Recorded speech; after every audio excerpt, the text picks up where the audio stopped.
ဆိုလက်ထက်တော်ခါကာလတုန်းကမြတ်စွာဘုရားသခင်ကိုရောမြတ်ရဲ့ညီတော်ဝမ်းကွဲမြတ်စွာဘုရားရဲ့ဘာတွေးတော်အမိဒေါဒနတာဂိဝင်မင်းကြီးရဲ့သားတော်မဟာနာမဆိုတဲ့တာဂိဝင်မင်းတစ်ပါးရှိပါတယ်ထိုမဟာနာမဆိုတဲ့တာဂိဝင်မင်းဟာသာသနာတော်မှာဒိဗ္ဗစက္ခုအရာဒိဗ္ဗစက္ခုအဘိညာဉ်အရာမှာထင်ရှားကျော်ကြားပြီးဧတရက်ဘွယ်တူးဖြင့်ချီးကျူးမြောက်စားခြင်းခံတော်မူရတဲ့အရှင်အနုရုဒ္ဓမထေရရဲ့နောင်တော်အရင်ဖြစ်ပါတယ်မဟာနာမတာဂိဝေမင်းလို့ရှင်အနုရုဒ္ဓရဲ့နောင်တော်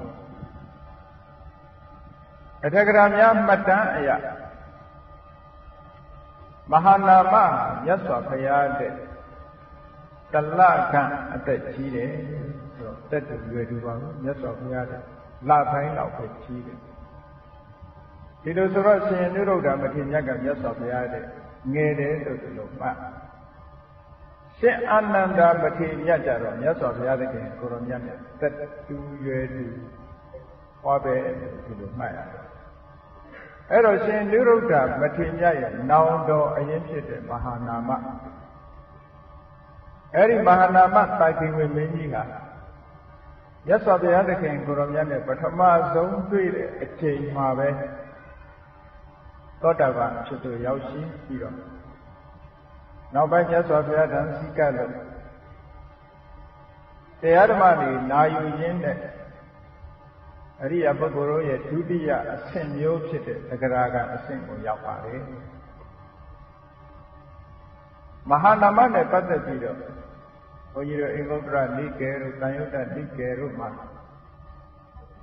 သုတ်တန်တွေတော်တော်များများရှိဒီကနေ့ဘုန်းကြီးဟောမှာမဟာနာမသုတ်တန်ကိုအခြေခံဟောမှာဖြစ်တယ်။ထိုမဟာနာမသုတ်တန်ဒီအင်္ဂုတ္တရနိကေဧကာတတကနိဗ္ဗာန်မှာလာရှိတဲ့သုတ်တန်တစ်ခုဖြစ်ပါတယ်။တရားရှိခင်သူတော်စင်ပြိဿပေါင်းတို့မြတ်စွာဘုရားသခင်ကိုရောမြတ်ကမဟာနာမလို့ဆိုတဲ့မိမိရဲ့နောင်တော်တာဂိဝေမင်းကြီးအားဘယ်တော့ဘယ်ပုံနေထိုင်သင်ချောင်းဆုံးမဩဝါဒပေးခဲ့တာလဲ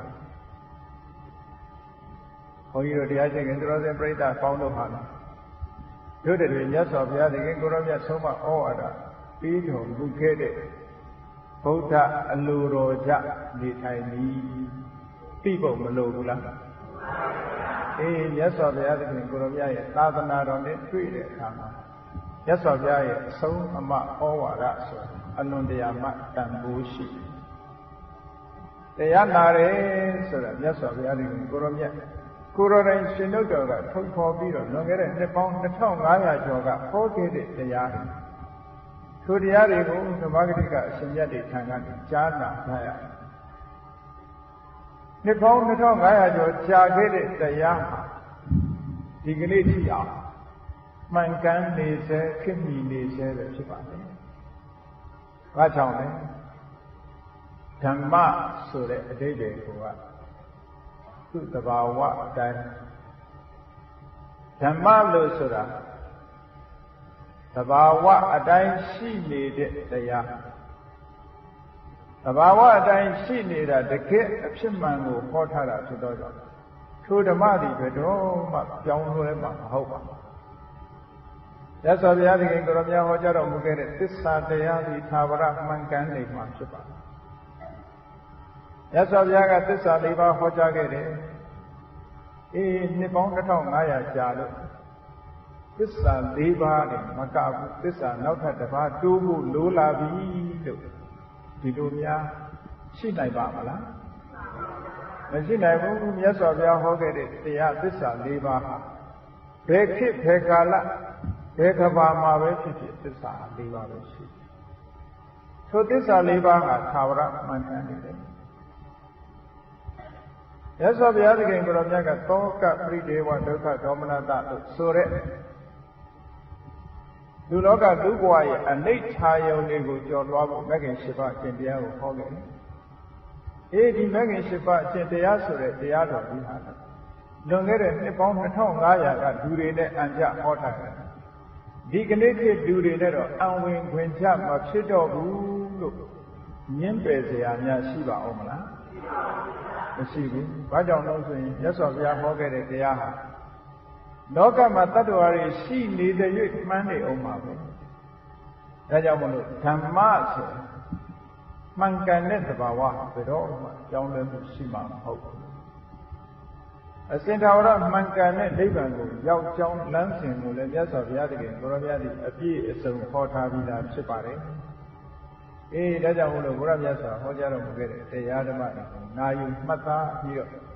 မိမိဘဝမှာအသုံးချသွားဖို့လိုအပ်ပါတယ်တရားနာတယ်ဆိုတာမြတ်စွာဘုရားကတို့ကိုဘယ်လိုအကြံဉာဏ်ပေးခဲ့တယ်ဘယ်လိုဆုံးမဩဝါဒတွေပေးခဲ့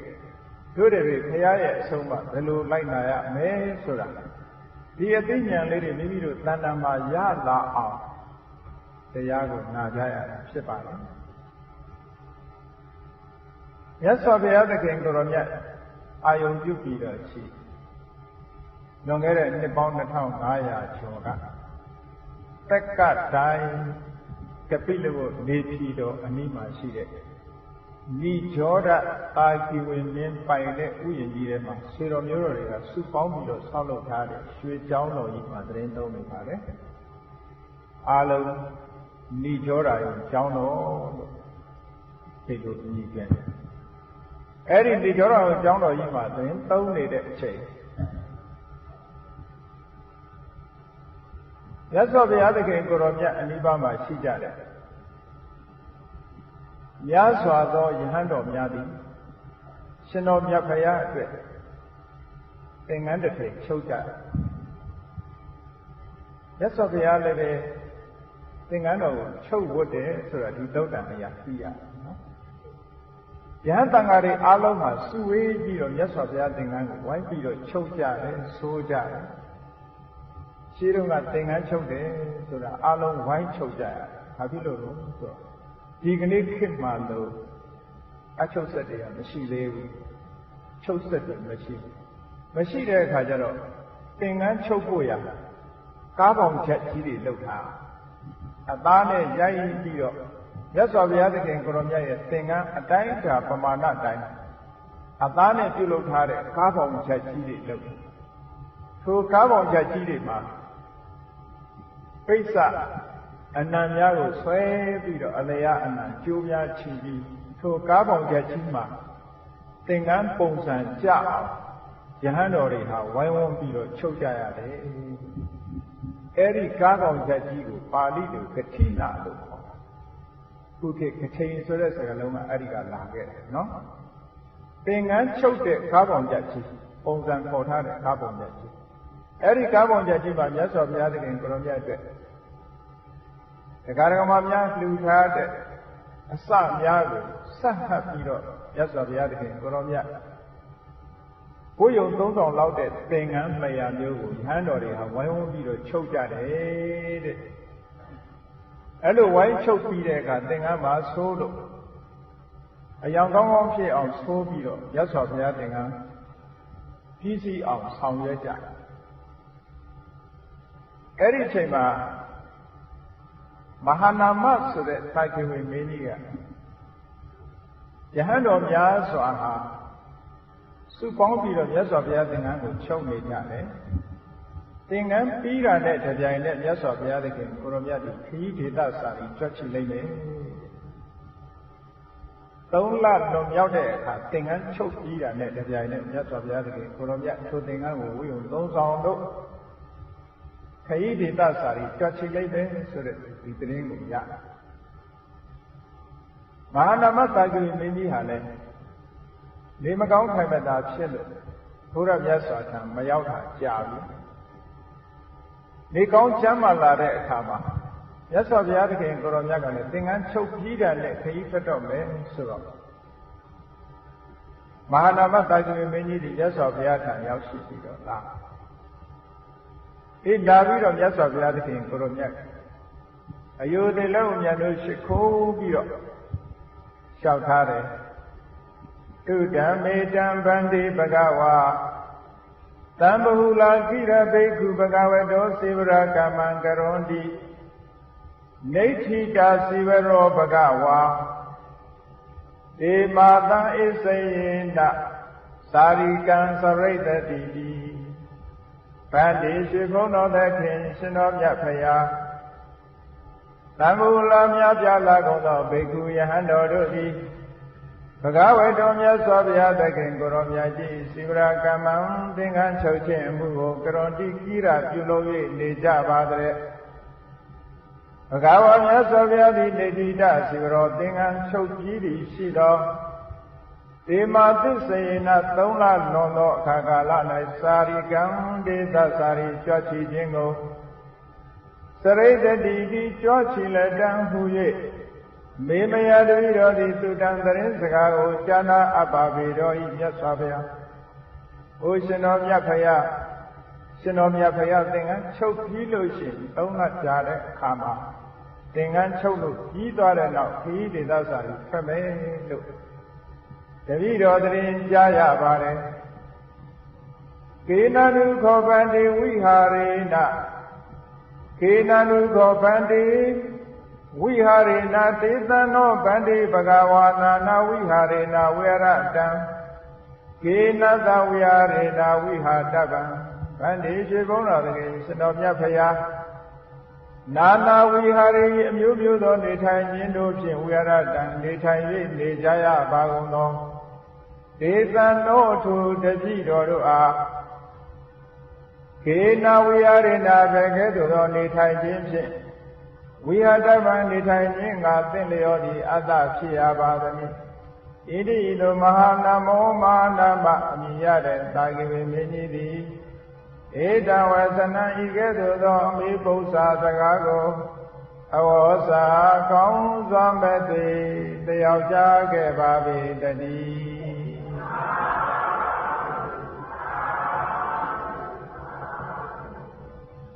အရှင်ဘုရားတဲ့အရှင်ဘုရားခရီးထွက်တော်မယ်လို့တပည့်တော်များသတင်းကြားပါလေအဲ့တော့တပည့်တော်တို့လူဘဝမှာနေချရတဲ့ပုဂ္ဂိုလ်တွေဟာနေပုံနေနည်းအမျိုးမျိုးသောနေထိုင်နည်းဖြင့်နေထိုင်နေကြပါလေဘယ်လိုနေခြင်းမျိုးနဲ့နေမှအကျိုးရှိမလဲဆိုတဲ့မေးခွန်းလေးကိုမေးလိုက်တာ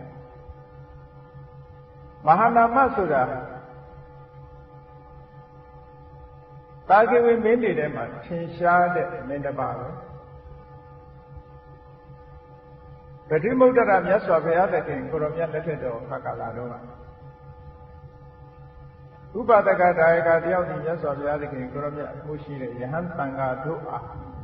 အလုံးမမြတ်လာတဲ့အရသာရှိတဲ့ဘောဇဉ်အာဟာရပြားကိုဆက်ကလူတန်းတာမြတ်စွာဘုရားသခင်ကိုရောမြတ်ကထိုဥပဒကအားပဏိတဒါယကဣတရက်ဘွယ်သူဖြင့်ချီးကျူးမြောက်စားခဲ့တာကိုအားကြပြီးတော့တပည့်တော်လည်းတောင်ပွင့်တော်မူတဲ့မြတ်စွာဘုရားရဲ့ထံမှာဒီလိုဂုဏ်ပြုခံရတဲ့ပုဂ္ဂိုလ်မျိုးဖြစ်ပြစေပါလွန်ခဲ့တဲ့ခဘာတသိန်းလုံးက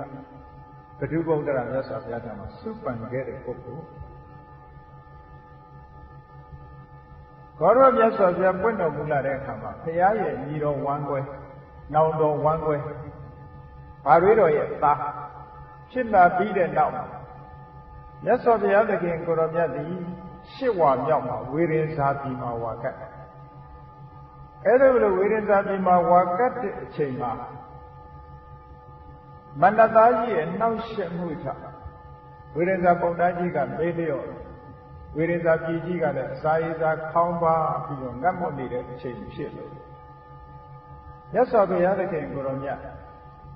တန်ဃာတော်အရှင်မြတ်တွေနဲ့အတူတကွဆွမ်းခံလို့မရဘူးတရားတော်မှာပေါင်းတော်ကောင်းတို့ကဆွမ်းမလောင်းနိုင်ကြဘူးအဲ့တော့ဥတ္တရပဋ္ဌာဆိုတဲ့မြောက်ပိုင်းနယ်ကနေပြီးတော့မျက်နာရောင်းတဲ့ပုဂ္ဂိုလ်တွေမြင့်ကုန်တဲ့900တို့ကဝေရင်စာပြည်နားမှာစခန်းချပြီးတော့မြင်းစာချုံတွေအလုံးလောက်ပါလာယဟန်တန်ဃာတွေကဝေရင်စာမျိုးတဲ့ဆွမ်းခံမရတဲ့အခါကျတော့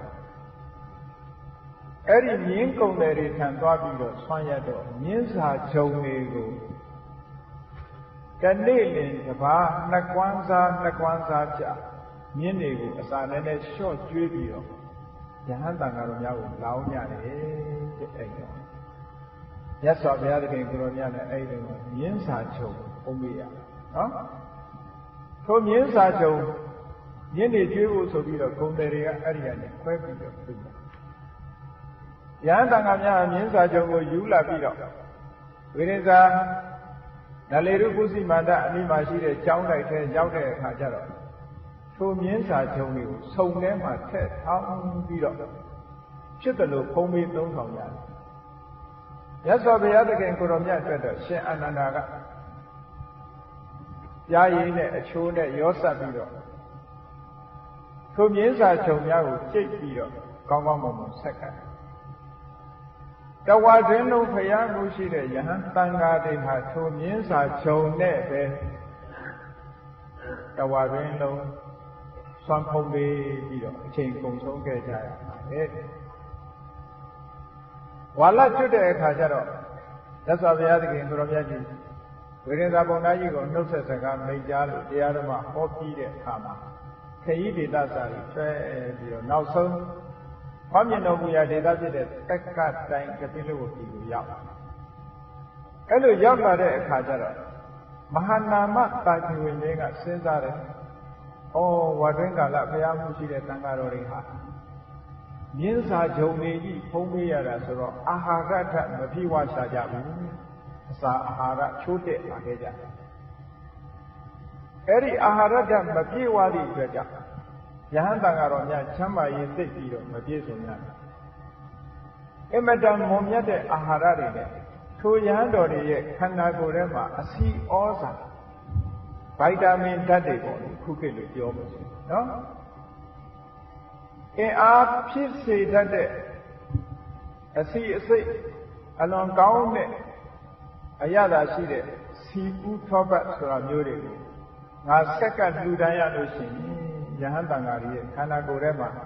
ဩဇာဓာတ်တွေကြီးပြီးတော့ပြန်လည်လန်းဆန်းပြီးချမ်းသာရေးကောင်းလာမှာပဲစိတ်ကူးရပြီးမြတ်စွာဘုရားသခင်ကိုရောမြတ်မှုရှိတဲ့တန်ဃာတော်ရှင်မြတ်တွေ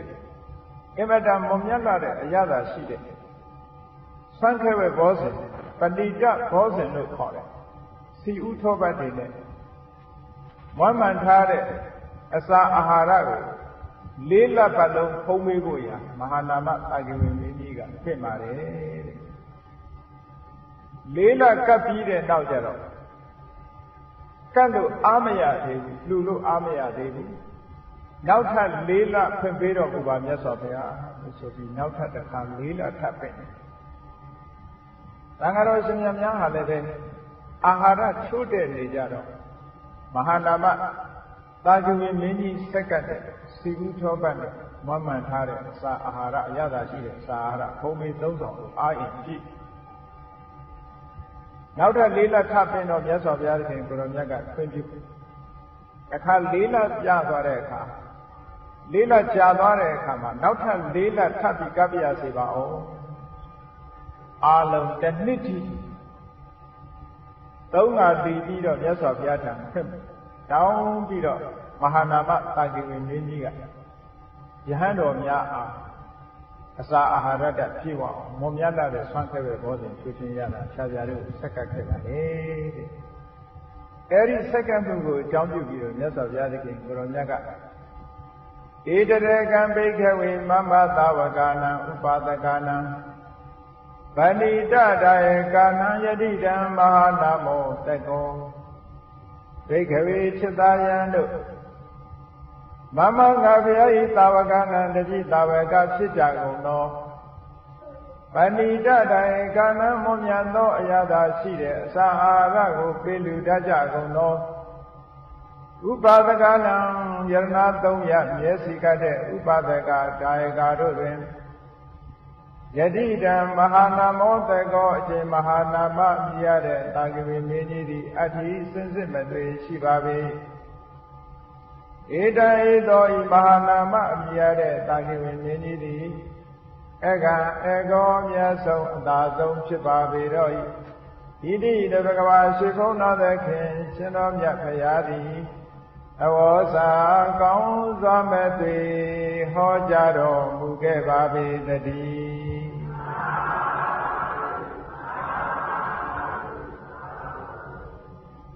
အလွန်မြတ်တဲ့မွန်မြတ်တဲ့အရသာရှိတဲ့အစာအာဟာရကိုလှူတဲ့နေရာမှာစံထားရတဲ့ပုဂ္ဂိုလ်ထူးချွန်သောပုဂ္ဂိုလ်ဆိုပြီးတော့ဧတရက်ွယ်လို့ရှိချီးကျူးခံရတဲ့မဟာနာမသာကိဝေတစ်ဖက်ကကြည့်မယ်ဆိုရင်အဲ့ဒီမဟာနာမဆိုတဲ့သာကိဝေမင်းဟာဘုန်းကြီးတို့တရားနာပရိသတ်တွေမှတ်မိကြပါလေအသေးနဲ့ထိသောတလမင်းကြီးကမြတ်စွာဘုရားနဲ့ဆွေမျိုးတော်ချင်းတို့သာကိဝေမင်းသမီးတယောက်ကိုတောင်းတဲ့အခါမဟာနာမသာကိဝေမင်းကြီးရဲ့သမီးတော်ဝါသဘခတ္တိယဝါသဘခတ္တိယဆိုတဲ့မင်းသမီးကို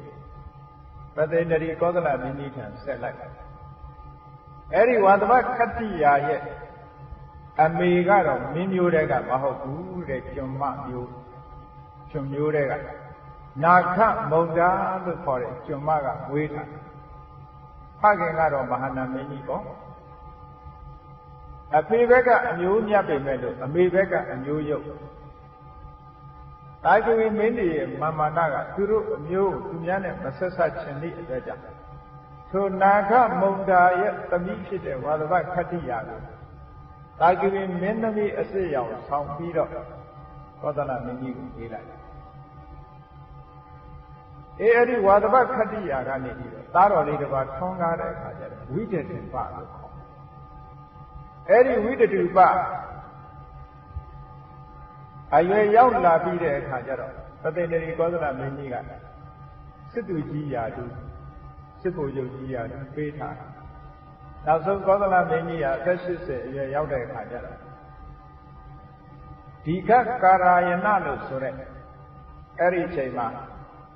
ဗန္ဓုလာဆိုတဲ့စစ်သူကြီးရဲ့တူဒီကကာရာယနဆိုတာကစစ်သူကြီးရာလူရပြီဝိတ္တုပကတော့အိမ်ရှိမင်းသားအရာမှာရှိတယ်ဒီကကာရာယနကပသေနရီကောသလမင်းကြီးပေါ်မှာသူ့ရဲ့ဦးလေးအရင်ဖြစ်တဲ့ဗန္ဓုလစစ်သူကြီးကိုအကြောင်းရှာပြီးတပ်ပြရခေါင်းလားဆိုပြီးတော့ရန်ညှို့ဖွဲ့ပြီးတော့ထိုအချိန်မှာမြတ်စွာဘုရားသခင်ကိုရောမြတ်နဲ့ပသေနရီကောသလမင်းကြီးတို့မေထာတုပဆိုတဲ့တာကိဝေမင်းတွေရဲ့ဏိခုံးရွာလေးတဲ့အကြောင်းတစ်ကြောင်းမှာစကားပြောပြီးတော့နေတဲ့အချိန်စစ်တပ်ကြီးကိုပြန်ခောက်သွားပြီးဝိတ္တုပကိုမင်းမြောက်လိုက်တယ်အဲ့လိုဝိတ္တုပကမင်းဖြစ်သွားတဲ့အခါကျတော့တစ်ချိန်လုံးကကပိလဝကိုသွားလဲတဲ့အခါမှာတာကိဝေမင်းကြီးရဲ့ပြုမှုမှုကိုအမတန်မှစိတ်ဆိုးပြီးတော့အဲ့ဒီချိန်ကရန်ညှိုးထားခဲ့တာဒီခါမှာသွားကလေးစားချစ်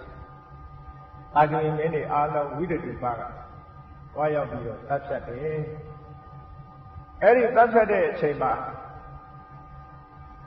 တာကိဝေမှန်သမျှတယောက်မှမချန်တဲ့ကလေးတွေရောပါတွေရောအကုန်လုံးဓာတ်နဲ့ခုတ်တတ်ပြီးတော့တာကိဝေမင်းတွေကအမျိုးတုံးသွားလောက်အောင်ဝိတ္တုပဘေးရန်နဲ့ဒုက္ခခံလိုက်ကြရတယ်သို့တော်လည်းပဲသူ့ရဲ့ဘိုးတော်တော်တဲ့မဟာနာမတာကိဝေမင်းကြီးကိုတော့အန္တရာယ်မပြုစေနဲ့မဟာနာမတာကိဝေမင်းကြီးနားမှာနေတဲ့တခြားတာကိဝေမင်းသားတွေကိုလည်းပဲမတတ်ရဘူးလို့အမိန့်ထုတ်ထားသည့်အတွက်မဟာနာမတာကိဝေမင်းနဲ့အတူတကွရှိနေတဲ့တာကိဝေနေတာလွတ်ပြီးကျန်တဲ့ပုဂ္ဂိုလ်တွေအကုန်လုံးသေသွားကြတာကိဝေနေမျိုးတုံးအောင်လုပ်ပြီးတဲ့အခါ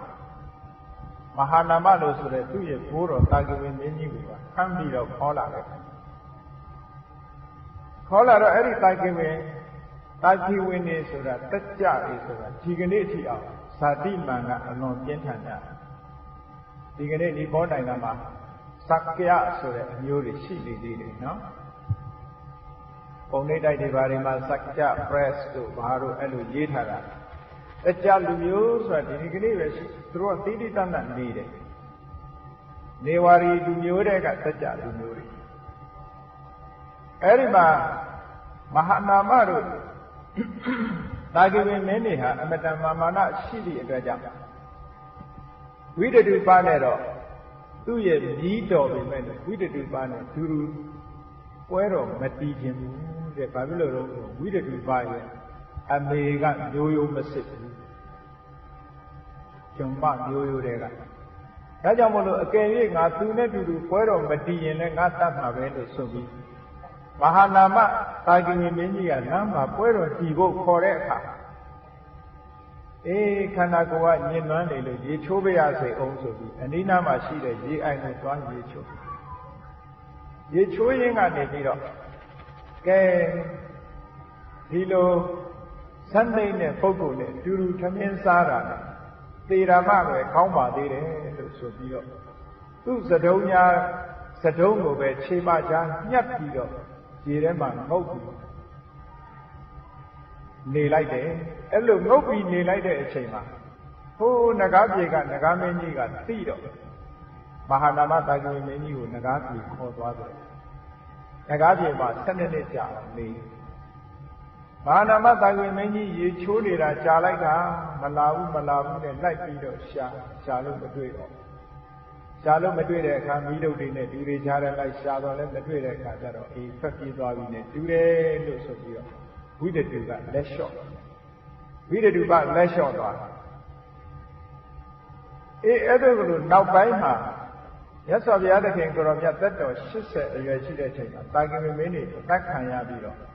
မဟာနာမသာဂိဝေမင်းကြီးဟာလည်းနဂါးပြေမှာ7နှစ်ကြာနေသွားတယ်လို့ဇာလန်းကအဲ့ဒီမှာဆုံးတာနော်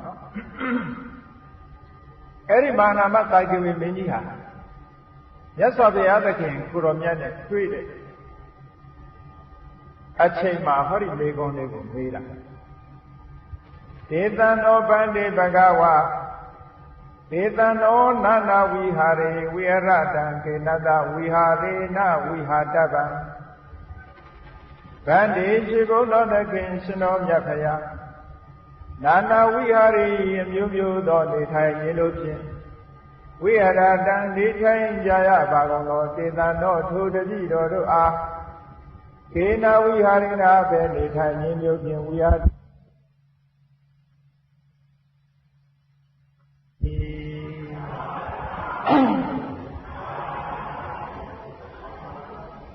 မြတ်စွာဘုရားသခင်ကိုယ်တော်မြတ်ကချဉ်းကပ်ပြီးတော့နေထိုင်မှုအမျိုးမျိုးနဲ့နေတဲ့တပည့်တော်တို့ဟာဘယ်လိုနေထိုင်ခြင်းမျိုးဖြင့်နေထိုင်ရင်ကောင်းပါမလဲမြတ်စွာဘုရားအဲ့လိုလို့ကြောက်ထားတဲ့အခါကျတော့မြတ်စွာဘုရားသခင်ကိုယ်တော်မြတ်ကသာဓုမာနာမဣတံခောမာနာမဒုပ္ပကံပတိရူပံကုလဗုဒ္ဓနာယန္တရဂတံဥပသင်္ကမေတဝပုစ္ဆေယထဧသနောဗန္တိနာနာဝိဟာရေဝိဝရတံကေနတဝိဟာရေနဝိဟာတပံမဟာနာမသာဓုကောင်းလာပြီစွာ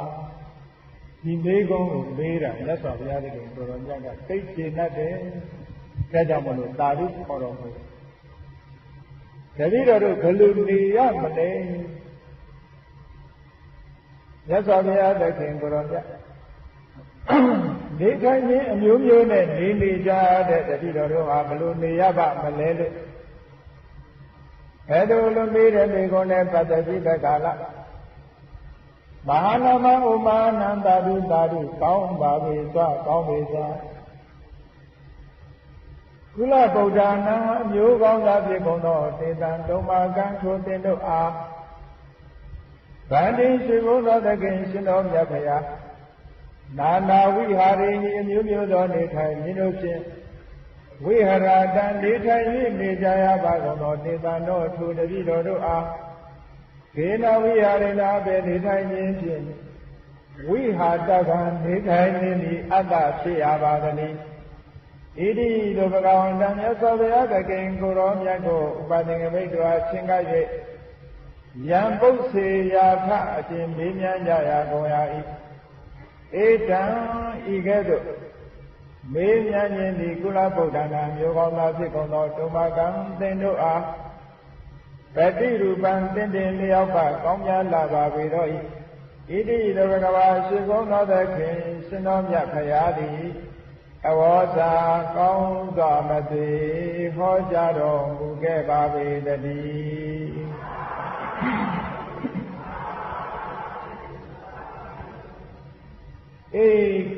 အမျိုးကောင်းသားတွေဖြစ်ပြီးတော့ဒီလိုမေးခွန်းမေးတာအလွန်တရာမှစီလျော်တယ်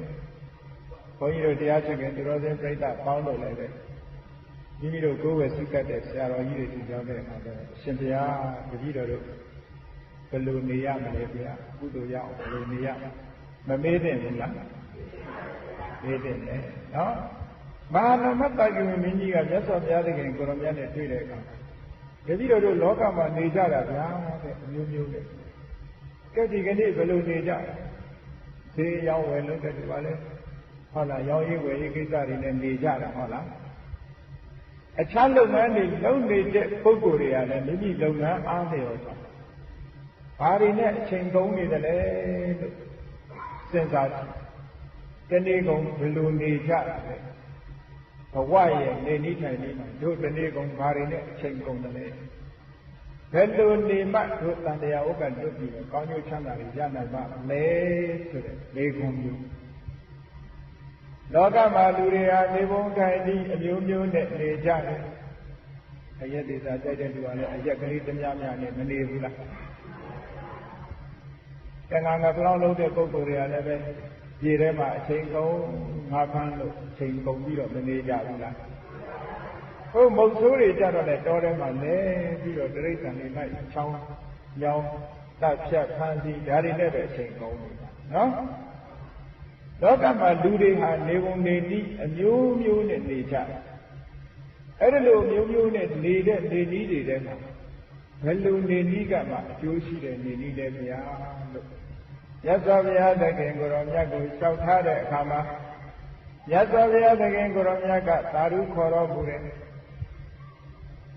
တတောခောမဟာနာမအာရဒကောဟောတိနောအတ္တတော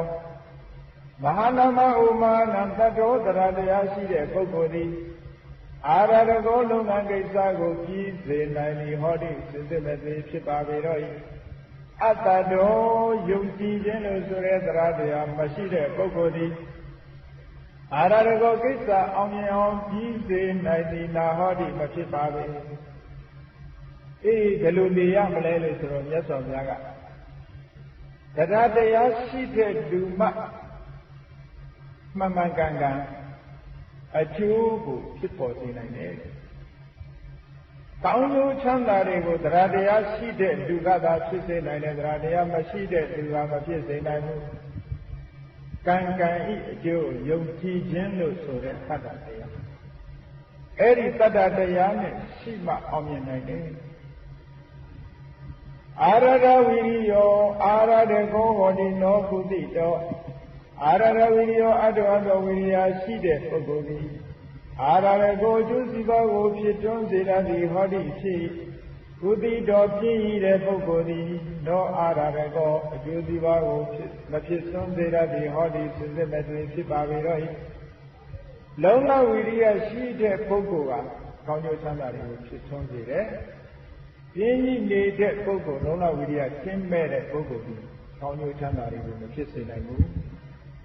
ဒါကြောင့်မို့လို့ဝိရိယလည်းရှိရမယ်ဥပတိတတတိအာရရေကောဟောတိနောမုဋ္ဌတတိဥပတိတတတိကယေသင်နေသောတတိရှိတဲ့ပုဂ္ဂိုလ်သည်အာရရေကောကောင်းကျိုးချမ်းသာတို့ကိုဖြစ်စေတတ်သည်ဟောဒီစစ်စစ်မသိဖြစ်ပါပေတော့မုဋ္ဌတတိမေ့ပြောက်နေတဲ့တတိရှိတဲ့ပုဂ္ဂိုလ်က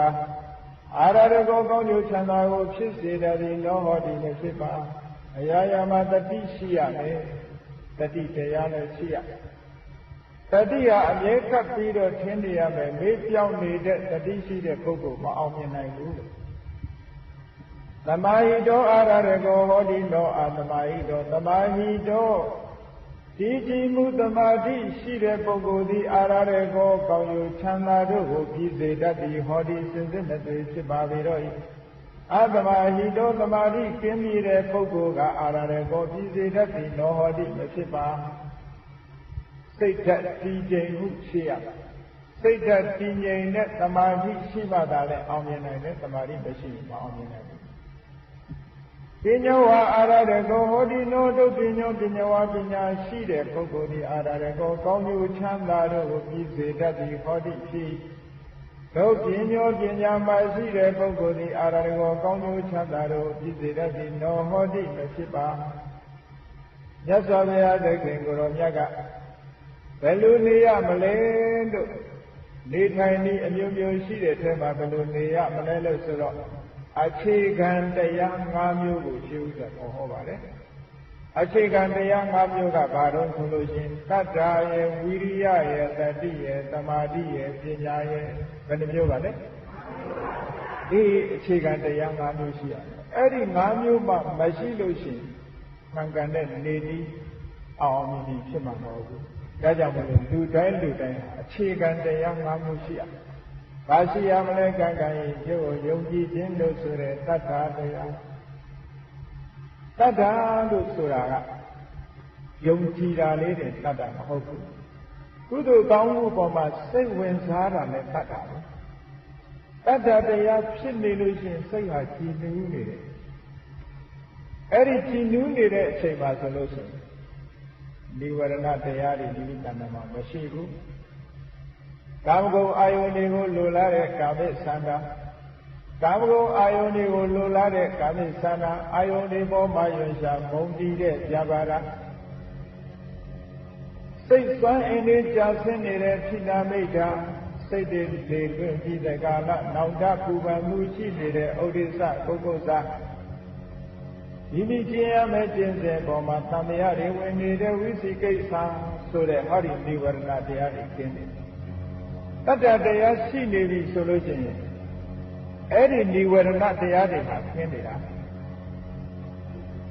အဲ့ဒါကလို့တရားတရားရှိတဲ့ပုဂ္ဂိုလ်ဖြစ်ရမယ်တရားတရားမှာအောင်မြင်ခြင်းရဲ့အကြောင်းတရားတစ်ခုပဲအရေးကြီးဆုံးတတ္တတရားပထမရှိရဘုန်းကြီးတို့မျိုးကောင်းသားမျိုးကောင်းသမီးတွေကံကံဤယုတ်အကျိုးကိုယုံကြည်တာလည်းပဲတတ္တတရားကုသိုလ်ကောင်းမှုနဲ့ပတ်သက်ပြီးတော့စိတ်ဝင်စားနေတာလည်းပဲတတ္တတရား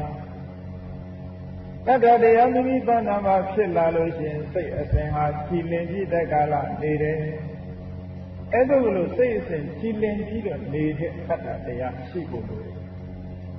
တတ္တတရားရှိမှသာလျှင်မိမိဆောင်ရွက်တဲ့ကိစ္စတစ်ခုဟာအောင်မြင်နိုင်ပါလေ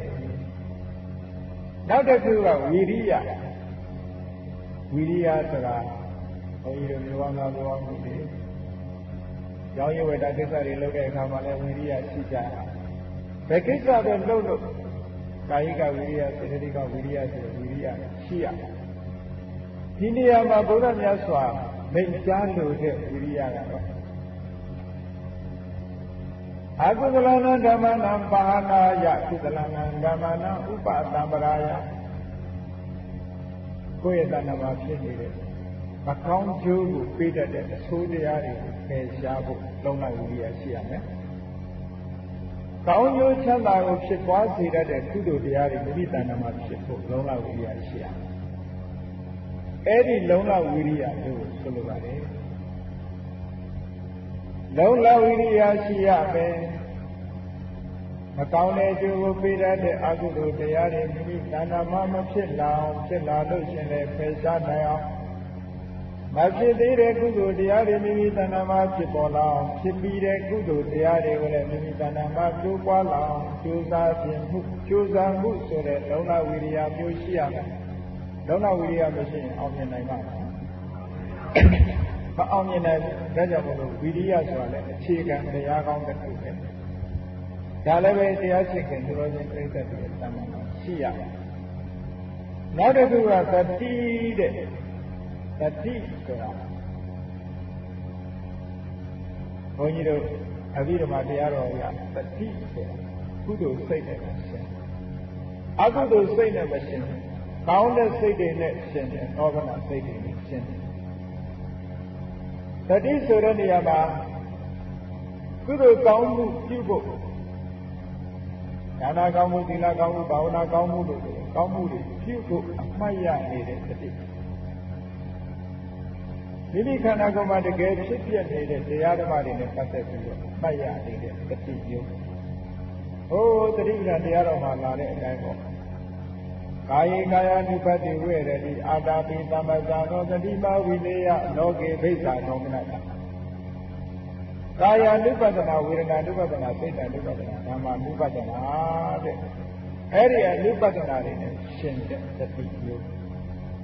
အဲ့ဒီတတိမျိုးရှိရမယ်တတိမရှိလို့ရှင်လည်းမအောင်မြင်နိုင်ဘူးနောက်တစ်ခုကသမာဓိ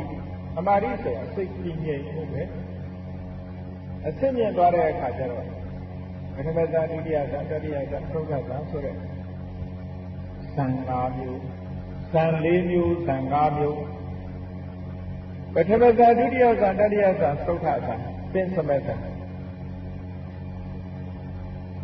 နိဝရဏတရားတွေလုံးဝကင်းကွာပြီးတော့အာယုံပေါ်မှာစူးစိုက်ပြီးတော့ရှုနိုင်တဲ့ဇံတရားအဲ့ဒီဇာနဲ့ရှင်တဲ့သမာဓိတရားမျိုးလည်းပဲရှိရတယ်ဒါအစစ်မြင်ဆုံးကိုပြောတယ်နောက်အခြေခံတရားတစ်ခုကပညာအဲ့ဒီပညာဆိုတာလည်းပဲအဖြစ်အပျက်တွေကိုသိနိုင်တဲ့ကိလေသာအဆိုင်ခွဲတွေကိုအောက်ဆွဲပြစ်နိုင်တဲ့ထိုးထွင်းသိမြင်တဲ့အသိဉာဏ်မျိုးတဲ့အားလုံးမြတ်စွာဘုရားသခင်ကိုယ်တော်မြတ်ကနေတိထိုင်ပြီးပြည့်စုံဖို့ရတယ်ဟောဒီအခြေခံတရား၅မျိုးရှိရတယ်မဟာနာမဥမာနံပိသတ္တု၅ပါးကုန်သောဣမေတုဓမ္မေတုဤတရားတို့၌ပဋိဋ္ဌာယစဉ္ညာခိုင်ခိုင်ကြည်ရှိပြီး၍သာ၆ပါးကုန်သောဓမ္မေတရားတို့ကိုဥတ္တရီတိုးထဲ၍ပါဝေရာတိပွားများလေလုံးယတိတော်ဘယ်လိုနေရမလဲလို့အဘယ်ကဲ့သို့သောနေခြင်းမျိုးပြင်နေရပါမလဲလို့မေးမြန်းတဲ့အခါမှာမြတ်စွာဘုရားသခင်ကိုယ်တော်မြတ်ကသတ္တဝိရိယသတိသမာဓိပညာလို့ဆိုတဲ့အခြေခံတရား၅မျိုးပေါ်မှာခိုင်ခိုင်မာမာယက်တည်ပြီးတဲ့နောက်မှာဟောဒီတရား6မျိုးကိုတိုးတက်ပွားများစေပြီးတော့နေပါတဲ့ဒီမြတ်စွာဘုရားသခင်ကိုယ်တော်မြတ်ကဣဒမဟာနာမအရိယသာဝကောတထာဂတံနုတ္တရိတိပိသောဘဂဝါအရဟံသမ္မာသမ္ဗုဒ္ဓောဝိဇာစရဏတပ္ပံသောသူကေတောလောကဝိတုအနုတ္တရောပုရိသဓမ္မသာရတိတထာဒေဝမနုဿာနံဗုဒ္ဓောဘဂဝါမြတ်စွာဘုရားသခင်ကိုယ်တော်မြတ်ကနေနီးထိုင်ပြီးကိုဟောတယ်နော်အခြေခံတရား၅မျိုးနဲ့ပြည့်စုံပြီးတဲ့အခါမှာဟောဒီ6မျိုးကိုမိမိတဏ္ဍာမှာဖြစ်အောင်လုပ်ပါ6မျိုးကဘာလဲလို့ဆိုရင်တထာဂတံမြတ်စွာဘုရားကိုအနုတ္တရာဟိအောက်မေ့လိုက်ပါမြတ်စွာဘုရားသခင်ကိုယ်တော်မြတ်ကိုဘယ်ပုံပဲဒီအောက်မေ့ရမလဲလို့ဆိုရင်သောဘဂဝါထွေဆွေကုန်းတော်သခင်ရှင်တော်မြတ်ဖရာသည်ဣတိပိဣမိနာသကာရဏေနဒီကဲ့သို့ကိလေသာအာသောတို့ဖယ်ရှားတော်မူပြီးတဲ့အကြောင်းကြောင့်လည်းပဲအရဟံအရဟမြည်တော်မူပါ၏မြတ်စွာဘုရားသခင်ကိုယ်တော်မြတ်ရဲ့တန်တန်မှာကိလေသာဆိုတာလုံးဝမရှိတော့ဘူးဘုန်းကြီးတို့ဇေဝသားဇေဝသမီးတွေမိမိတို့နဲ့ရှင်ပြုမြတ်စွာဘုရားသခင်ကိုယ်တော်မြတ်ဆိုတာလူချင်းစရာနှစ်သက်စရာအာယုန်နဲ့တွေ့ရင်လောဘမဖြစ်တော့ဘူးစိတ်ဆိုးစရာအာယုန်နဲ့တွေ့ရင်ဒေါသမဖြစ်တော့ဘူးအမှန်တရားကိုစဉ်းစားတဲ့အခါမှာလည်းပဲကွယ်စည်းထားတဲ့မောဟဆိုမဖြစ်တော့ဘူးအဲဒါကြောင့်မလို့မြတ်စွာဘုရားရဲ့တဏ္ဍာမှာလောဘဒေါသမောဟစတဲ့ကိလေသာတွေရှင်းနေတယ်တဲ့အဲဒါလို့ကိလေသာတွေအလုံးဖယ်ရှားပြီးဖြစ်တယ်ကိလေသာအသောတွေကဝေးကွာနေသောကြောင့်မြတ်စွာဘုရားသခင်ကိုယ်တော်မြတ်သည်အရဟံဆိုတဲ့ဂုဏ်တော်ကြီးနဲ့ပြည့်စုံပါပြီလေမြတ်စွာဘုရားသခင်ကိုယ်တော်မြတ်ရဲ့ဂုဏ်တော်တွေကိုတစ်ခုစီတစ်ခုစီဆင်ခြင်စဉ်းစားပြီးတော့နေလိုက်ပါတဲ့အကြောင်းကျိုးဆက်ပြီးတော့တွေ့ကြည့်မြတ်စွာဘုရားသခင်ကိုယ်တော်မြတ်သည်ကိလေသာတွေကိုဖယ်ရှားပြီးလို့အရဟံကိလေသာဖယ်ရှားလိုက်တဲ့ဖြင့်မြတ်စွာဘုရားဟာတရားခတ်သိမ်းကိုယ်တော်တိုင်မဖောက်မပြန်မှန်ကန်သောဉာဏ်ဖြင့်သိတော်မူလို့သမ္မာသမ္ဗုဒ္ဓမှန်ကန်စွာသိတော်မူသည့်အလျောက်ထူးခြားတဲ့အပိဝိဇ္ဇာအကျဉ်းစရဏနဲ့ပြည့်စုံသောကြောင့်ဝိဇ္ဇာစရဏ ဆိုတဲ့ခုံတော်ကြီးနဲ့ပြည့်စုံတယ်အတိအလိမ္မာအချင်းစရဏတို့နဲ့ပြည့်စုံသည့်အတွက်ကြောင့်မြတ်စွာဘုရားသခင်ကိုရောမြတ်ဟာကောင်းမြတ်တဲ့စကားတွေကိုမိန့်ကြားတော်မူတတ်ပါတယ်နိဗ္ဗာန်ထိအောင်ကြွသွားတော်မူတတ်ပါတယ်ဒါကြောင့်မလို့သုကတအောင်မြင်ပေါရောက်ပြီးဖြစ်သောကြောင့်သုကတလောကကြီးအကြောင်းကိုကောင်းကောင်းမွန်မွန်သိတယ်လောကကြီးအကြောင်းနဲ့ပတ်သက်ပြီးတော့အသေးစိတ်ရှင်းကြံမရှိအတ္တလောကသင်္ခါရလောကဩကာသလောကလို့ဆိုတဲ့လောကသုံးပါးရဲ့အကြောင်းကောင်းကောင်းကြီးသိတော်မူသောကြောင့်လောကဝိတုလောကအကြောင်းသိလို့ပဲမြတ်စွာဘုရားသခင်ကိုရောမြတ်ဟာသုံးပါးတိုက်သူကိုသုံးပါးတဲ့နေရာမှာမိမိတဲ့ပါလွန်တဲ့ပုဂ္ဂိုလ်မရှိအတုမရှိအမြတ်ဆုံးပုဂ္ဂိုလ်ဖြစ်တယ်ဒါကြောင့်မို့လို့လူတွေရဲ့ဆရာတွေမကနတ်တွေရဲ့ဆရာတဆူသတ္ထာဒေဝမနုဿာနံတဲ့လူနတ်ပြမတတ္တဝါအလုံးတို့ရဲ့ရှေ့ဆောင်ဆရာကြီးဖြစ်ပါတယ်ဗုဒ္ဓသစ္စာလေးပါးကိုလည်းပဲသိအောင်ဟောပြောနိုင်တယ်ဒါကြောင့်မို့လို့ဘဂဝါအလုံးကိုမြတ်စွာဘုရားသခင်ကိုရောမြတ်လွှမ်းမိုးပြီးတော့ဘုံကံပါရမီနဲ့ပြည့်စုံတော်မူတယ်လို့မြတ်စွာဘုရားသခင်ကိုရောမြတ်ရဲ့ဂုဏ်တော်တွေကိုဆင်ခြင်သုံးသပ်ပြီးတော့နေလိုက်ပါတဲ့တထာဂတမြတ်စွာဘုရားသခင်ကိုရောမြတ်ကိုအနုတ္တရာဟိအောက်ပေးလိုက်ပါဂုဏ်တော်တွေကိုမှန်ပြီးတက္ကရာမြတ်စွာဘုရားသခင်ကိုရောမြတ်ကိုအောက်ပေးလိုက်ပါအဲ့လိုအောက်ပေးလိုက်တဲ့အချိန်မှာမြတ်စွာဘုရားသခင်ကိုရောမြတ်ရဲ့ဂုဏ်တွေကိုတစ်ခုစီတစ်ခုစီဘုန်းကြီးတို့မျိုးကောင်းသားမျိုးကောင်းကြီးတွေခေါတာကတတ္တာတို့ဝိရိယတို့တတိတို့သမာဓိတို့ပညာတို့ဆိုဒီအခြေခံတရားတွေမိမိတို့တဏ္ဍာမှာအားရှိပြီးတော့မြတ်စွာဘုရားသခင်ကိုရောမြတ်ရဲ့ဂုဏ်တော်ကိုပွားများအားထုတ်လိုက်မယ်နှလုံးသွင်းဆင်ခြင်လိုက်မယ်ဆိုလို့ရှိရင်ယတမေတမေသင်္ခါကာလ၌တထာဂတမြတ်စွာဘုရားကိုအနုတ္တရတိအစဉ်အောင်မိလေတတမေတမေထိုသာ၌အတ္တထိုပုဂ္ဂိုလ်၏သဏ္ဍာန်၌ရာဂပရိယုဒ္ဓိတံစိတ်တံရာဂခါကြွတောင်းဉဏ်သောစိတ်သည်နဥပ္ပဇ္ဇတိမဖြစ်တော့မြတ်စွာဘုရားသခင်ကိုရောမြတ်ရဲ့ဂုဏ်ကိုအာယုပြုပြီးတော့နေတဲ့အချိန်မှာရာဂစိတ်တွေဖြစ်နိုင်ပါမလားမဖြစ်နိုင်ဘူးတဲ့နော်ဒေါသပရိယုဒ္ဓိတံစိတ်တံနဒေါသပရိယုဒ္ဓိတံစိတ်တံဒေါသပရိယုဒ္ဓိတံဒေါသလွှမ်းမိုးနှိမ့်ဆက်နေတဲ့စိတ်တံစိတ်ဒီနာဥပ္ပဇ္ဇတိမဖြစ်မောဟပရိယုဒ္ဓိတံမောဟလွှမ်းမိုးနေတဲ့စိတ်ဒီနာဥပ္ပဇ္ဇတိမဖြစ်ရာဂလွှမ်းမိုးနေတဲ့စိတ်လည်းမဖြစ်ဘူးဒေါသလွှမ်းမိုးနေတဲ့စိတ်လည်းမဖြစ်ဘူးမောဟလွှမ်းမိုးနေတဲ့စိတ်လည်းမဖြစ်ဘူးဘုရားကုံကိုအာယုံပြုနေတဲ့အချိန်မှာရာဂဒေါသမောဟဆိုတဲ့ကိလေသာတွေမဖြစ်ဘူးတဲ့အဲဒီလိုကိလေသာတွေမဖြစ်တဲ့အခါကျတော့အတ္တထိုပုဂ္ဂိုလ်ဤစိတ်ဓာတ်စိတ်ဒီတထာဂတမြတ်စွာဘုရားသခင်ကိုရောမြတ်ကိုအာရဘအာယုံပြု၍ဥစုကတမေဝဖြောင်းဖြောင်းပတ်ပတ်တည်ရှိ၍နေတော်သည်သာနှင့်ဟောဒီစင်စစ်မဲ့တွင်ဖြစ်ပါပေတော့၏ဥစုကတစိတ်တော်ဖြောင်းပိုက်တည်ကြည်၍နေတော်စိတ်ရှိတော်ရိယတာဝကောရိယတာဝကသည်လဗ္ဗတိအထဝေဒံလဗ္ဗတိဓမ္မဝေဒံအထဝေဒံဂုံတော်တို့ရဲ့အလက်အဓိပ္ပာယ်နဲ့ပတ်သက်ရှိတဲ့ကာလနှစ်သက်ဝမ်းမြောက်မှုကိုလည်းဒီကောင်းစွာရနေတော့၏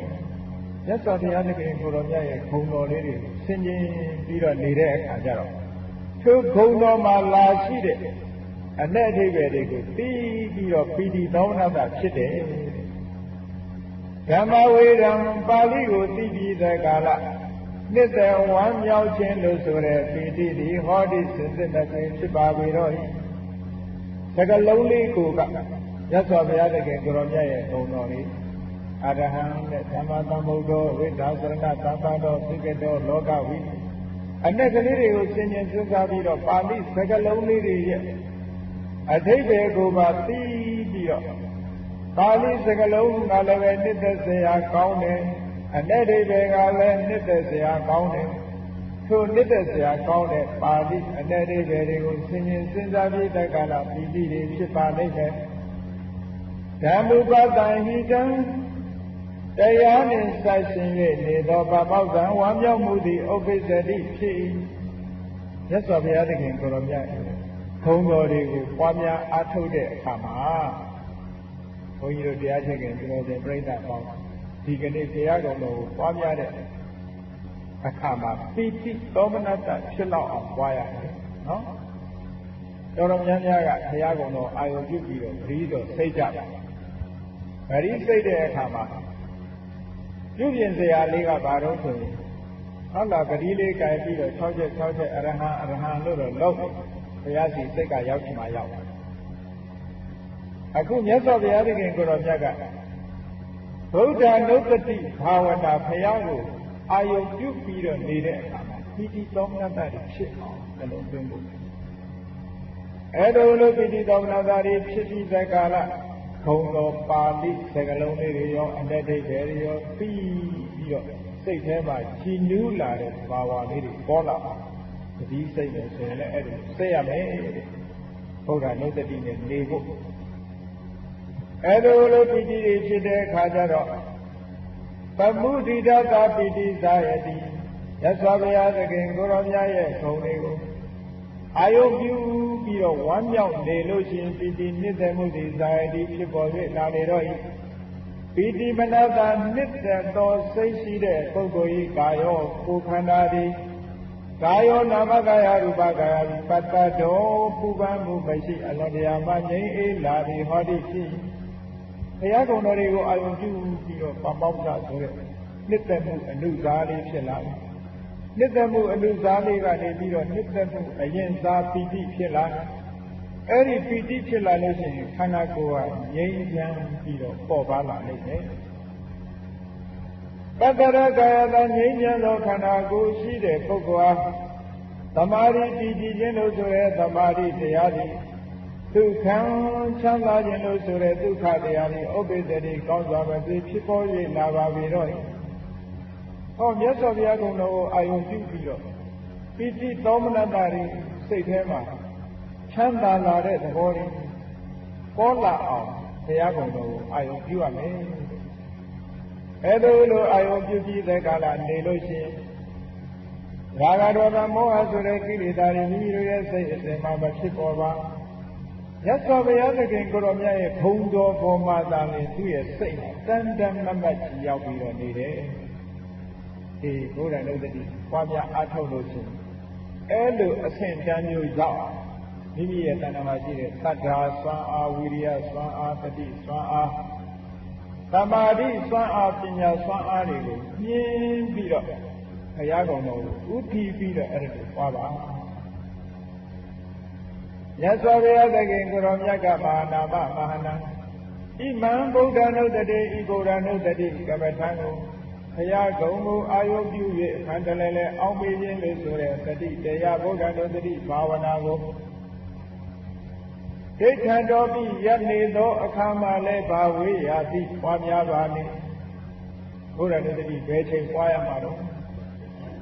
မြတ်စွာဘုရားကဘဝနေနည်းနဲ့ပတ်သက်ပြီးတော့ဟောတယ်နော်ဒိဋ္ဌံတော်ပြီးရနေတဲ့အခါမှလည်းဘာဝေးရာသည်ပွားများပါလေကိစ္စံတော်ပြီးသွားနေတဲ့အခါမှလည်းဘာဝေးရာသည်ပွားများပါလေဒီသိန်တော်ပြီးထိုင်နေတဲ့အခါမှလည်းဘာဝေးရာသည်ပွားများပါလေဆရာတော်ပြီးလျောင်းစကားအိတ်နေတဲ့အခါမှလည်းဘာဝေးရာသည်ပွားများပါလေလူဟာလှုပ်ရှားမှုကိုရှိမယ်ဆိုရင်လျောင်းထိုင်ရပ်သွားဣရိယာပု ၄ ပါးပဲရှိတယ်မဟုတ်လားအေးဘုရားကုံတော်ကိုပွားတဲ့အခါမှာဘယ်ချိန်မှပွားရမလဲလို့ဒီလိုမရှိပါဘူးရသော်ဘုရားသခင်ကိုရောမြတ်ကသွားနေရင်လည်းပွားပါထိုင်နေရင်လည်းပွားပါရပ်နေရင်လည်းပွားပါလျောင်းနေရင်လည်းပွားပါရသော်ဘုရားရဲ့ဗုဒ္ဓရဲ့ဂုဏ်တွေကိုအာယုပြုပြီးတဲ့ကာလပွားများဆင်ခြင်နေပါဒါရင်လားဆိုတော့ကမ္မတလုပ်ငန်းကိစ္စကိုဒိဋ္ဌံတော်ပြီးဆောင်ရွက်နေစဉ်အခါမှလည်းပဲအလုံးလုံးနေတော့လည်းပဲဘုရားလည်းပွားပါကမ္မတော်ပြီး ကမ္မန္တအမှုကိစ္စကိုဒိဋ္ဌတော်ဆောင်ရွက်ပြုလုပ်နေတဲ့အချိန်ခါမှာလည်းပဲဘာဝေးရသည့်ပွားများလိုက်ပါဗုဒ္ဓသံဃာကတယနာသာသမီတို့ချင်းပြင်းပြောင်းတဲ့အိယာတွေမှာဣဇဝတံတော်ပြီးအိတ်နေစဉ်အခါမှာလည်းပဲသားရီသမီးတွေကြီးတွေမြစ်တွေနဲ့နေလဲပွားပါဘုရားကိုအာယုပြုပြီးနေလိုက်ပါဟုတ်ကဲ့ဗုဒ္ဓသာဝရတယေနံသာမယာတို့ဖြင့်ကျင်းပြောင်းတဲ့အိယာမှာအိမ်နေတဲ့အခါမှာလည်းပဲဣဇဝတံတော်အိမ်နေတဲ့အခါမှာလည်းပဲဘာဝေယတိပွားများလိုက်ပါဣတိဤတို့ဘဂဝါရှင်ဘုံတော်တခင်ရှင်တော်မြတ်ဘုရားသည်အဝေါစာကောင်းစွာမဲ့သွေဟောကြားတော်မူခဲ့ပါ၏တည်း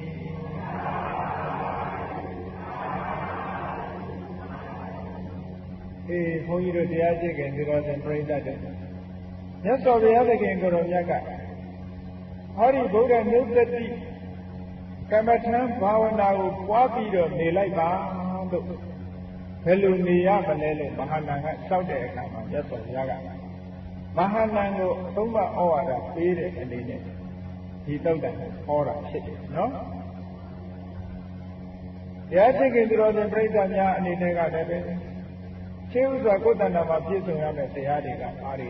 တတ္တာတရားတွေဝီရိယတရားတတိတရားသမာဓိတရားပညာတရားအဲ့ဒီတရား၅မျိုးကိုအခြေခံပြီးတော့ဘုရားနဲ့တတိကိုပွားပြီးတော့နေပါဒါဗုဒ္ဓအလိုတော်ကြဘဝမှာနေထိုင်ပြီးတဲ့နော်ဒီမြတ်စွာဘုရားသခင်ကိုယ်တော်မြတ်ကိုအာရုံပြုပြီးသက္ကာလနေတယ်ရှင်တော်မြတ်ဘုရားဟောကြားတော်မူခဲ့တဲ့တရားတော်ကိုလည်းပဲထို့အတူအာယုံပြုပြီးတော့နေလိုက်ပါနေလိုက်တဲ့အချိန်မှာမိမိရဲ့တဏ္ဍာမှာလောဘဆိုတာမဖြစ်ပါဒေါသဆိုတာမဖြစ်ပါမောဟဆိုတာမဖြစ်ပါတရားအာယုံနဲ့မှစိတ်ကတဏ္ဍာမမဖြစ်ပြီးတကလားစိတ်ဟာတစ်ဖြောင်းနေပါလိမ့်မယ်အဲ့ဒီအချိန်ကျတော့ပီတိတွေပါပေါင်းစားတွေဒုက္ခတွေဖြစ်လာပါလိမ့်မယ်ဒါကြောင့်မလို့ဓမ္မနုတ္တိဘာဝနာတရားကိုလည်းပဲအိတ်နေရင်လည်းပွားများလိုက်ပါထိုင်နေရင်လည်းပွားများလိုက်ပါသွားနေရင်လည်းပွားများလိုက်ပါလုပ်ငန်းကိုင်တာကိစ္စတွေဆောင်းရွယ်နေတဲ့အချိန်မှာလည်းပဲပွားများလိုက်ပါအလုံးမအားသေးဘူးငါမလုံနိုင်သေးဘူးလို့ဒီလိုမရှိစေရဘူးတဲ့နော်အလုံးလုံးရင်လည်းပဲဘုရားကုံတရားကုံသံဃာကုံအာယုပြုလို့ရပါတယ်ဒါကြောင့်မလို့တရားကုံကိုထွေခဲ့လို့ပွားများလိုက်ပါထို့သူပဲသုပတိပန္နောဘဂဝေတောတာဝကသံဃောဝိသုပတိပန္နောဘဂဝေတောတာဝကသံဃောစသည်တဲ့သံဃာခုံတွေကိုလည်းပဲအာယုပြုပြီးတက္ကလပွားလိုက်တာအရေးကြီးဆုံးကတော့သီလသမာဓိပညာဒီဟာတွေတတ္တာရှိဖို့လိုတယ်ဝိရိယရှိဖို့လိုတယ်တတိရှိဖို့လိုတယ်သမာဓိရှိဖို့လိုတယ်ပညာရှိဖို့လိုတယ်အဲ့ဒီအခြေခံတရား၅ပါးထားပြီးတော့ဘုရားကုံကိုအာယုပြုပြီးတက္ကလနေမယ်တရားကုံကိုအာယုပြုပြီးတက္ကလနေမယ်သံဃာကုံကိုအာယုပြုပြီးတက္ကလနေမယ်နောက်ဆုံးအာယုပြုเสียဘာရှိသေးလဲမြတ်စွာဘုရားကဘုရားကုံတရားကုံသံဃာကုံအာယုမပြုဘူးဆိုရင်ကိုယ်သီလလေးကိုဆင်ခြင်ပြီးတော့နေလိုက်သမ်းပါမနေ့စောစောထားပြီးတော့မြတ်စွာဘုရားရှင်ကိုယ်တော်မြတ်ရှေ့ပါတရဏဂုံလို့ခံယူလိုက်ပြီးတော့သီလဆောက်တည်လိုက်ဆောက်တည်လိုက်ပြီးတော့ပါဏာတိပါဒဝေရမဏိသိက္ခာပရံသမာဓိရပြရတယ်ကိုယ်သီလလေးကိုဆင်ခြင်နေလိုက်နော်ဉာဏ်တော်ပုဂ္ဂိုလ်တွေကသူ့တဲ့တတ်ခြင်းမှာသင်လိုက်ပဲဆိုလို့ရှိရင်သီလလုပ်တဲ့တည်းဘုရားကုံတရားကုံသံဃာကုံပွားမှာမဟုတ်ဘူးကိုယ်သီလလေးကိုကိုယ်တစ်ခုစီဆင်ခြင်နေဒီကနေ့ငါပါဏာတိပါဒအမှုမှလွတ်ကင်းတယ်အဒိဋ္ဌဒါနအမှုမှလွတ်ကင်းတယ်ကာမိတုမိစ္ဆာသာရမှလွတ်ကင်းတယ်မုသဝါဒမှလွတ်ကင်းတယ်သုဒ္ဓမေရိယမှလွတ်ကင်းတယ်လို့ဒီလိုဆင်ခြင်လိုက်ပါဟုတ်ကဲ့အဲ့လိုဆင်ခြင်တာသီလနုတ္တိလို့ခေါ်တယ်အကယ်၍သီလနုတ္တိသီလကိုမဆင်ခြင်ဘူးဆိုလို့ရှိရင်မဆင်ခြင်ရစာခာနုတ္တိတစုံတစ်ခုကိုတူလိုက်မတဲ့စောစောထားပြီးတော့တန်ဃာတော်ရှင်မြတ်တွေဆွမ်းခံကြွလာတယ်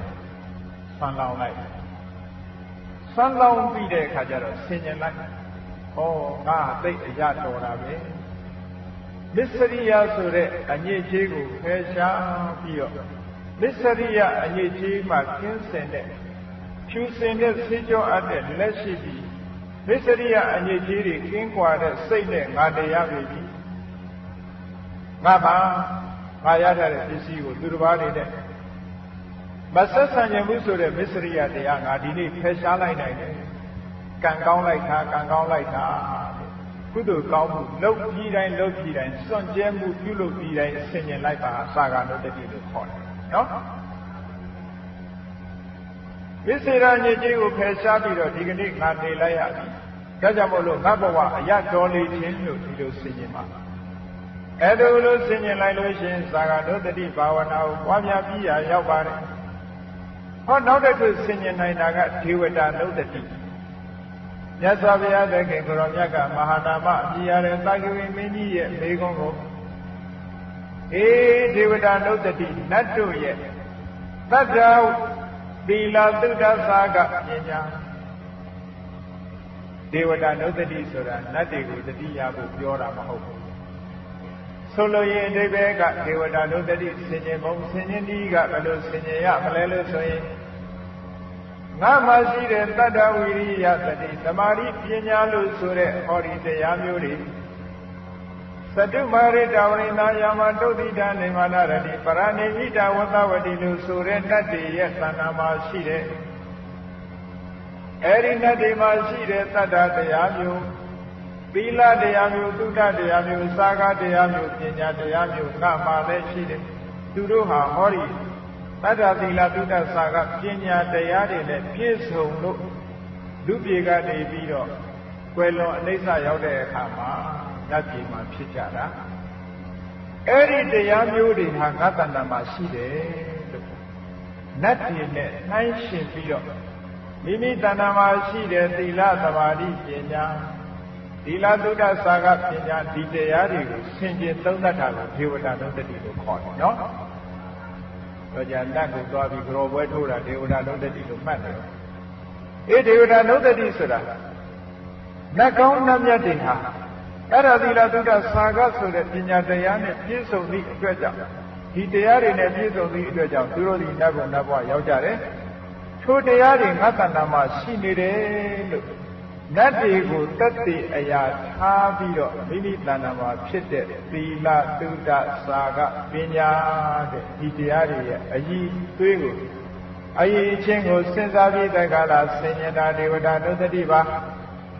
အဲဒီလိုဒေဝတာနုတ္တိလို့ဆိုတဲ့ဒီအနုတ္တိတရားကိုလည်းပဲအချိန်မရွေးပွားများပြီးတက္ကလာနေခြင်းဖြင့်နေထိုင်မှာဣမံဒေဝတာနုတ္တိဒေဝတာနုတ္တိကိုလိဋ္ဌံတော်ပြီးရနေသောအခါမှလည်းပဲဘာဝေယတိဖြစ်ပွားစေလိုက်ပါဣစ္ဆတော်ပြီးသွားနေစဉ်အခါမှလည်းပဲဘာဝေယတိဖြစ်ပွားစေလိုက်ပါနိသိဏတော်ပြီးထိုင်နေရာအခါမှလည်းပဲဘာဝေယတိဖြစ်ပွားစေလိုက်ပါတရားတော်ပြီးအိပ်နေတဲ့အခါမှလည်းပဲဘာဝေယတိဖြစ်ပွားစေလိုက်ပါကမ္မတံလုတ်ကိစ္စကိုဒိဋ္ဌံတော်ဆောင်ရလုတ်ကင်နေတဲ့အချိန်မှလည်းပဲဘာဝေယတိဖြစ်ပွားစေလိုက်ပါဗုဒ္ဓသမ္မာရတယနံသမယတို့ဖြင့်ရှင်းပြောင်းတဲ့အိယာပါဣဇဝတံတော်ပြီးအိတ်နေတဲ့အခါမှလည်းပဲဘာဝေယတိဖြစ်ပွားစေလိုက်ပါဝေဘဂဝါရှိဖုံးတော်သခင်ရှင်တော်မြတ်ဖရာသည်အဝေါစာကောင်းသောမသိဟောကြားတော်မူခဲ့ပါ၏တည်း